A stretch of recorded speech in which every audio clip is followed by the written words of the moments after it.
जय श्री राधे राधे। प्रेमी जनों को राधे राधे, भक्तजनों को राधे राधे। ओम गंग गणपते नमः। बुधवार की आप सबको बहुत बहुत शुभकामनाएं और बहुत बहुत बधाई। अब मैं बता रहा हूँ, बुधवार को जिस किसी का काम बनते बनते बिगड़ रहा हो और कोई काम नहीं बन रहा हो, उसको मान सम्मान में भी कमी आ रही हो, हर जगह जा रहा हो, उसको बेइज्जती महसूस करनी पड़ रही हो, उसका सबसे बढ़िया उपाय एक फिटकरी की ढीली लेती बड़ी, और फिटकरी की ढीली लेके उसको पान में बांध लें, देसी पान में, और किसी पेड़ के नीचे जाके, आपके पीपल के पेड़ के नीचे जाके गड्ढा खोद के उसे गाड़ दें, और गाड़ के उसके ऊपर एक कोई पत्थर रख दें भारी। कोई भी आपकी पास दिक्कत होगी, ये 7 बुधवार करें। इससे आपकी मान सम्मान भी मिलेगा, पैसे में जो रुकावट आ रही है वो भी आपकी दूर हो जाएगी, और आपको हर तरफ से परेशानियों का मुंह नहीं देखना पड़ेगा। और एक उपाय और है, 6 इलायची भगवान शिव जी का मंत्र पढ़ के अपने सराहने रख के सो जाएं। 6 इलायची अपने सराहने रख के सो जाएं, और सुबह उठें, अब कहीं जैसे ऑफिस जा रहे हो, दुकान जा रहे हो, चुपचाप उन इलायचियों को ले जाके, या पहले ही अगर जा सकते हो बाजार, तो कहीं जाके फेंक दो उनको वीरान जगह में, जाके कोई देख ना पावे तुम्हें। इस काम को करें आप 7 बुधवार। इससे आपको शीघ्र फायदा होगा, आपका रुका हुआ कार्य बनेगा, और काम में जो भी रुकावट आ रही होगी वो आपकी दूर हो जाएगी। गणेश जी की कृपा आप पर सदा बनी रहेगी।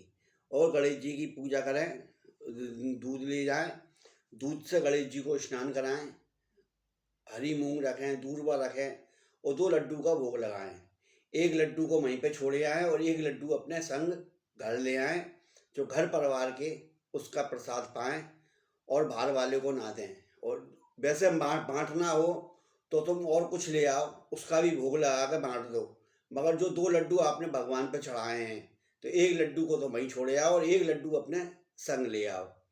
इसको करने से आपको गणेश जी, अगर इस किसी में दिमाग की भी कमी हो रही होगी, निर्णय नहीं ले पा रहा होगा, वो भी उसका समस्या दूर हो जाएगी। अब मैं बताता हूँ छोटा सा, ये घर के अंदर जो पूजा स्थान बनाते हैं, घर का पूजा स्थान होना चाहिए ईशान कोण में। पूरब और उत्तर का कोना जो होता है, ईशान कोण, उसमें होना चाहिए। और भगवान का स्थान, पूजा स्थान अलग होना चाहिए, शयन कक्ष में नहीं होना चाहिए। और जिसमें कि नए संबंध हुआ हो, नई शादी हुई हो, दूल्हा दुल्हन आई हो घर में, तो उस कमरे में तो बिल्कुल नहीं होना चाहिए। क्यों, आप जानते हो भाई, नई शादी हुई है तो भगवान का स्थान नहीं होना चाहिए। सपोज स्थान की कमी है और जगह का अभाव है, तो उस समय एक काम है बहुत बढ़िया, जो मैं बिना तोड़ फोड़ वाला भी, बिना परेशानी वाला भी उपाय बता देता हूँ। उस जगह जहाँ पे भी आपका मंदिर बने, जहाँ तक हो सके ईशान कोण में मंदिर बनाएं। ईशान कोण को हमेशा खाली रखें। अगर आपका ईशान कोण भरा हुआ होगा तो घर का मालिक, घर का हेड हमेशा परेशान रहेगा, कभी सुखी नहीं रह सकता, तन मन धन इनसे। तो उस हिस्से को जहाँ तक हो सके ईशान कोण को खाली रखें, हमेशा साफ सुथरा रखें। और वहाँ पे भगवान का मंदिर अगर तुम्हारा अगर अभाव है और कमरे में ही तुम बना रहे हो, तो उसको फिर पर्दा लगा दो। जब पूजा करो, जब अपने पर्दा खोल दो, और पूजा करने के बाद जब दिया अस्त हो जाए तो अपने फिर पर्दा लगा दो। तो इससे क्या होगा, वो आपका दोष मिट जाएगा, वास्तु दोष वाला, और आपको सभी कमियां दूर हो जाएंगी आपकी। क्योंकि घेरे भी परेशान करती हैं और वास्तु दोष भी परेशान करता है। पहले कहते हैं वास्तु दोष नहीं था, अरे वास्तु दोष तो सदा से चला आ रहा है। जो विश्वकर्मा जी बनाते थे वो वास्तु के ही हिसाब से बनाते थे। अपने पृथ्वी का जो भार है, जहाँ हल्का है वहाँ हल्का रखना है, जहाँ भारी है वहाँ भारी रखना है। क्योंकि बहुत मैंने मकान देखे हैं, जाता रहता हूँ, मगर मैंने जहाँ तक यही देखता हूँ, लोगों का अधिकांश ईशान कोण को भारी कर देते हैं। वहाँ पे वजनदार चीज़ धर देंगे या अलमारी धर देंगे। क्यों, ईशान कोण की तरफ माचिस की डिब्बी की बराबर भी वजन नहीं होना चाहिए। और छत पे काट कबाड़ नहीं होना चाहिए। अपने ईंट पत्थर धर रखे हैं, क्या लकड़ी का सामान धर रखा है, या ऐसी चीज़ें धर रखी है आपने, तो है ना ऐसी चीज़ें तुरंत छत पे से हटा दो, नहीं तो घर का मालिक, घर का मुखिया, करने धरने वाला परेशान रहेगा। और फिर आप भागोगे मेरी गिरह खराब हो रही है, या मेरे पे ने किसी ने कुछ कर दिया है। ऐसा कुछ नहीं होता है। बस यही है, अपने थोड़ी सी सावधानी बरतो, जो मैं बता रहा हूँ उस कार्य को करो, आपको भगवान की कृपा से 101% फायदा मिलेगा।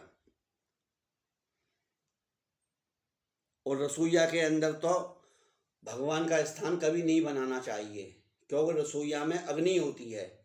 हमेशा तुम रसोई में कब तक बैठे रहोगे? तुम्हें कह दिया जाए यहीं सो यहीं रहो, तो भभका रहता है। जाड़ों में तो कोई बात नहीं, गर्मियों में तो भभका रहता है। इसलिए रसोईया के अंदर भी अपने भगवान का आला नहीं बनाना चाहिए। तो कमरे में जहाँ तुम रह रहे हो कमरे में बना लो। अगर 2-3 कमरे नहीं है, एक कमरे हैं, अभाव है जगह का, और जगह नहीं बना सकते हो, भगवान का पूजा स्थल बनाइए और उसको पर्दा ढक दीजिए, सामने पर्दा लगा दीजिए।